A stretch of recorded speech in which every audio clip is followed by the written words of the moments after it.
शादी से पहले मर्द जब औरत को पसंद करता है, उसके हुस्न को देखता है, उसकी आंखों को, उसके बालों को, उसकी मुकम्मल एक खूबसूरती को देख के पसंद कर लेता है। लेकिन जब शादी हो जाती है कुछ ही अरसे के बाद उसी औरत में से उसको नुक्स मिलने लग जाते हैं।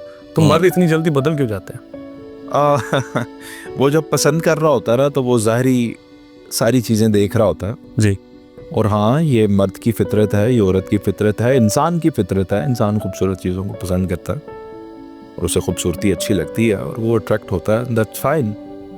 लेकिन एक चीज़ याद रखें, एक चीज़ है तो वाज़े सामने है, लेकिन बज़ाहिर देखने में नज़र नहीं आती। लेकिन मियाँ बीवी के रिश्ते में उसका बड़ा अहम किरदार है, उसकी वजह से रिश्ते बनते हैं या टूटते हैं या बिगड़ते भी हैं। जी। वो चीज़ क्या है? ज़ुबान। वो तो नहीं देखता उस वक्त, नहीं। और वो उस वक्त चलती भी नहीं। याद रखें कि जब शादी के बाद ये ज़ुबान चलना शुरू करती है ना, तो ये बदसूरत इंसान को खूबसूरत बनाकर भी पेश कर सकती है। बिल्कुल, ज़ुबान में ताकत है। बिल्कुल सही। खूबसूरत तरीन इंसान को ये बदसूरत बनाकर पेश कर सकती है, ज़ुबान में ताकत है। बिल्कुल। ये दोनों डायरेक्शंस में इक्वली स्ट्रांग जा सकती है, ज़ुबान की ये काबिलियत होती है। अब जब आप एक फॉर्मल रिश्ते से कैजुअली साथ रहते हैं, आप एक दूसरे को देखते सुनते हैं, और याद रखिएगा कि जो आगाज़ के दिनों का रिश्ता होता है उसमें सिर्फ और सिर्फ एक्सेप्टेंस होती है। आपको खाना खाना है, आए खाते हैं जी। आपको बाहर जाना है, आए जाते हैं। आपने नीचे जाना है, आए चलते हैं। आपको फलां काम नहीं करना, ओके नहीं करते। और ये होता है आगाज के दिनों में। फिर ग्रेजुअली जब टाइम आगे बढ़ता है तो इख्तिलाफ राय का पहलू आता है, और जब मर्द और औरत एक दूसरे से इख्तिलाफ राय रखते हैं तो वो किस तरीके से इख्तिलाफ राय करते हैं ये डिसाइड करेगा कि अब रिश्ते में कितनी खूबसूरती बाकी रहेगी। अगर तो आप बदतमीज़ हैं, बद तहजीब हैं, बद लिहाज हैं, बद इखलाक हैं, तो हम मुंह पे बात मारेंगे। आप मूड नहीं देखेंगे, मुनासबत नहीं देखेंगे, मौका नहीं देखेंगे, आप बात कह देंगे और वो हर्ट करेगी। और ये स्लो पॉइजन होता है।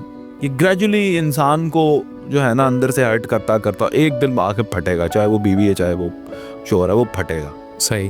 तो मैं ये कहता हूँ कि चाहे वो मियाँ बीवी का रिश्ता हो, चाहे दोस्ती का हो, चाहे दुनियादारी में हो, कोई भी ताल्लुक हो, बिजनेस कर रहे हैं, इख्तिलाफ राय के आदाब सीखें। आप मेरी शख्सियत से इख्तिलाफ कर सकते हैं, मैं आपकी शख्सियत से इख्तिलाफ कर सकता हूँ, लेकिन उसके अंदर अगर मुझे फर्ज करें आपकी इस वक्त ड्रेसिंग सेंस से इख्तिलाफ है, मुझे लगता है कि ये ब्लेजर आपको इस शलवार कमीज के ऊपर नहीं पहनना चाहिए था, तो there is a way to say that. मैं आपको सजेशन के तौर पे कहूँगा नरोज साहब, मुझे लगता है कि इससे ज़्यादा आपके पास जो दूसरा है ना वो अच्छा लगेगा। आप मैच्योर इंसान है, आप समझ जाएंगे कि ये नहीं अच्छा लगा। लेकिन अगर मैं इसी एस्पेक्ट में आपको ये कहूँ कि ये क्या पहन के आ गए हैं, आपको तो तमीज़ ही नहीं है, तो बिल्कुल भी अच्छे नहीं लग रहे, आपकी तो ग्रूमिंग ही नहीं अच्छी की गई। बिल्कुल सही। मतलब मैं पूरे खानदान पर ही ले रही, ये तज़हीक है। बात वही है, दो पहलू है उसके। जी। तो इसी तरह मियाँ बीवी के इख्तिलाफात में बात बड़ी छोटी छोटी और वो बुनियादी बातें होती हैं। ये टावल इधर क्यों रखा, ये जूते इधर क्यों रखे, खाने में नमक, और मेरी माँ से बात कैसे की, और ये बुनियादी बातें हैं दो चार। सही। इन्हीं बातों पे आपने इख्तिलाफ राय जो है वो बड़े तरीके से रखना।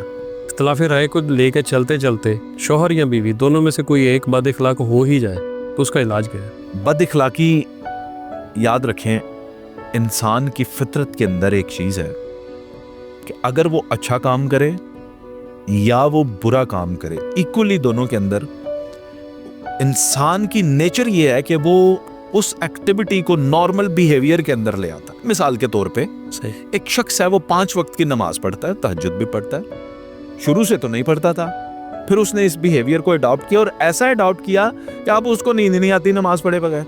सही। अब ये उसकी जिंदगी का एक नॉर्मल काम है। अब उस 5 वक्त के पक्के नमाजी से आप पूछें, सर आप कैसे नमाज पढ़ लेते हैं, हमसे तो वक्त नहीं निकलता, तो कहेगा ऐ बड़ा मुश्किल काम है।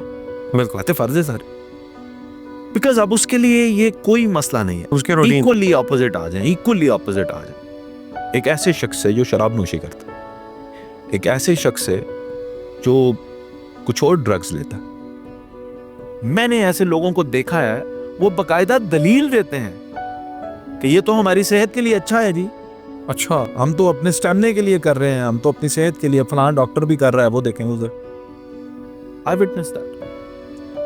तो वो फिर उन्हें शर्म का पहलू खत्म हो जाता है, उन्हें ये बुरा काम लगता नहीं है।